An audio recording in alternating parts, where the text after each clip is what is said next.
आज रात के अनुपमा एपिसोड में आप लोग देखेंगे कि अनुज अनुपमा को रोते हुए देखता है और उसके आंसुओं के पीछे का कारण पूछता है। अनुपमा जवाब देती है कि वह बस खुद से बात कर रही थी। अनुज उसकी इस नई आदत के बारे में उत्सुक है, इसलिए अनुपमा उसे आश्वस्त करती है। अनुज फिर उल्लेख करता है कि आद्या हाल ही में खुश और अलग लग रही है और उसे उम्मीद है कि आद्या अपने बचपन के आघात से आगे बढ़ गई है। वह अनुपमा से परी के बारे में भी पूछता है और साझा करता है कि परी की स्थिति के बारे में सुनकर आद्या परेशान थी। इस बीच वनराज किसी को एक महिला की जांच करने के लिए कहता है और देविका एक विशिष्ट संख्या के बारे में जानकारी मांगती है। बाद में शाह महिलाएं पुरुषों द्वारा तैयार किए गए व्यंजनों का अनुमान लगाने का फैसला करती है।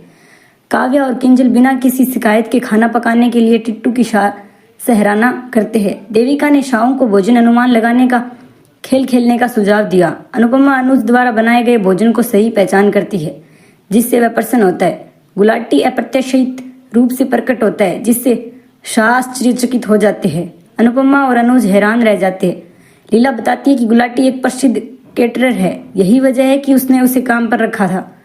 गुलाटी अनुपमा को देखकर हैरान हो जाता है और उनके अतीत के बारे में व्यंग्यात्मक टिप्पणी करता है। वह तोशु और अनुज से मिलता है और हसमुख को बताता है कि वह यूएसए में एक रेस्तरां का मालिक है, हालांकि यह प्रसिद्ध नहीं है।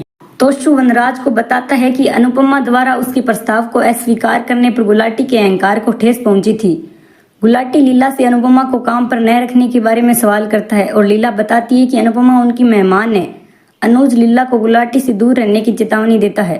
वनराज का सुझाव है कि गुलाटी के साथ अनुज का मुद्दा अनुपमा के प्रति गुलाटी की टिप्पणियों के कारण है, जिससे अनुज और वनराज के बीच टकराव होता है। अनुपमा उन्हें बहस न करने के लिए कहती है और हसमुख से गुलाटी के बारे में फैसला करने का अनुरोध करती है। किंजल पूछती है कि क्या तोशु गुलाटी के बारे में कुछ जानता है और तोशु गुलाटी को एक चतुर व्यवसाय बताता है, जिससे किंजल को झटका लगता है। तोशु गुलाटी की नई शाखा में काम करने का फैसला करता है। लीला अनुपमा के साथ अपने पिछले व्यवहार के लिए खेद व्यक्त करती है और डिम्पल को एक मौका देकर सुधार करने का फैसला करती है। हसमुख लीला के बदले हुए रवैये क्या सराहना करता है। अनुपमा अतीत को याद करती है और भावुक हो जाती है।